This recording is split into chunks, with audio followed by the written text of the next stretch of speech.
तो कोयला तस्करी मामले में आज बंगाल में छापेमारी हो रही है। पश्चिम बंगाल के 15 जगहों पर यह कार्रवाई हो रही है।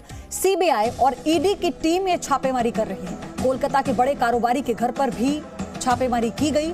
कुछ नेताओं को लाभ पहुंचाने का आरोप लगा है, जिस बाबत अब ये छापेमारी और बढ़ाई जा रही है। कोयला तस्करी मामले में बंगाल में छापे पड़े हैं। पश्चिम बंगाल के 15 जगहों पर कार्रवाई हुई है। सीबीआई और ईडी ये छापेमारी कर रही है। कोलकाता के बड़े कारोबारी हैं जिनका नाम इसमें आया और इन कुछ नेताओं को लाभ पहुंचाने का आरोप इन कारोबारियों पर लगा है, जिसके बाद अब सीबीआई और ईडी की टीम ने इन सब के नामों की लिस्ट तैयार करने के बाद छापेमारी शुरू कर दी है। ये बड़ी खबर इस वक्त की। 15 ठिकाने हैं लगभग जहां पर इस वक्त सीबीआई और ईडी की टीम छापेमारी कर रही है। कोयला तस्करी मामले में केंद्र सरकार की जांच एजेंसियों का शिकंजा कसता जा रहा है। कुछ नेताओं को लाभ पहुंचाने का आरोप है कुछ कारोबारियों पर, जिनके नाम सामने आए। इस मामले की जांच शुरू करते ही अब उनसे पूछताछ होगी। पहले छापेमारी हो रही है उनके ठिकानों पर और जो भी दस्तावेज बरामद होते हैं उनके बिना पर ईडी और सीबीआई की टीम उन कारोबारियों से पूछताछ भी करेगी। आपको बता दें, इससे पहले इस मामले में ममता बनर्जी के भतीजे अभिषेक बनर्जी की पत्नी और उनकी बहन से पूछताछ हो चुकी है और अब इस जांच को आगे बढ़ाते हुए ईडी और सीबीआई यानी कोयला तस्करी मामले में केंद्र सरकार की जांच एजेंसियां अब अपना दायरा जांच का बढ़ाती हुई, शिकंजा कसती हुई। 15 ठिकाने हैं पश्चिम बंगाल में कुल फिलहाल जिन पर अभी इस कार्रवाई की यानी छापेमार कार्रवाई की खबर आई है और आगे डिटेल में आपको बताएंगे कौन कौन से वो बड़े नाम हैं कारोबारियों के जिनके ठिकानों पर छापेमारी की जा रही है और वो कौन से नेता हैं जिन पर इन्हें लाभ पहुंचाने का आरोप है। कोयला तस्करी मामले में केंद्र की जांच एजेंसियों का शिकंजा कसता जा रहा है। आज कोलकाता समेत बंगाल के कई शहरों में सीबीआई और ईडी की छापेमारी हो रही है।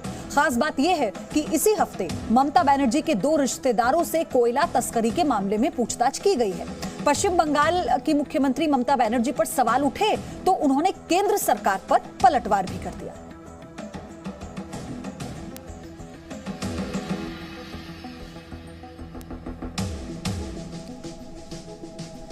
तो कुछ नेताओं को लाभ पहुंचाने का आरोप लगा है इन कारोबारियों पर, जिनके ठिकानों पर इस वक्त छापेमारी हो रही है। हालांकि कोयला घोटाला मामले को लेकर जैसे ही जांच शुरू हुई, ममता बनर्जी आक्रामक हो गई। उन्होंने राजनीति का आरोप लगा दिया। उन्होंने कहा कि राजनीतिक मंशा, द्वेष की भावना से ये कार्रवाई की जा रही है, क्योंकि उनके भतीजे अभिषेक बनर्जी की पत्नी और उनकी बहन से जब पूछताछ हुई उनके आवास पर, तो उसके बाद भी कई तरह के आरोप अभिषेक बनर्जी की पत्नी ने लगाए। उन्होंने कहा कि मुझे इस बात का तो अंदाजा भी नहीं था किन मुद्दे पर मुझसे सवाल जवाब किए गए, लेकिन हमने हर एक सवाल का सामना किया। इसी को लेकर टीएमसी यानी ममता बनर्जी केंद्र सरकार पर हमलावर है, बीजेपी पर हमलावर है, क्योंकि आने वाले विधानसभा चुनाव में कांटे की टक्कर बीजेपी और टीएमसी के बीच में है। अब ऐसे में ये जांच होना, कोयला तस्करी मामले में जांच होना कई सवाल खड़े कर रहा है, जिसकी बौखलाहट ममता बनर्जी पर भी साफ नजर आती है।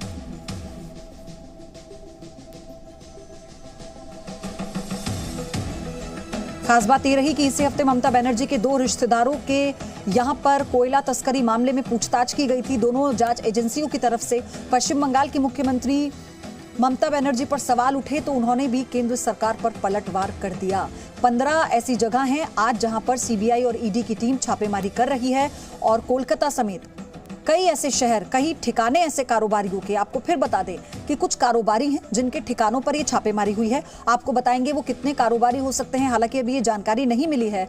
और उन पर आरोप ये है कि उन्होंने कुछ नेताओं को लाभ पहुंचाया है। Presenting B News app available on Google Play and App Store. Download it now.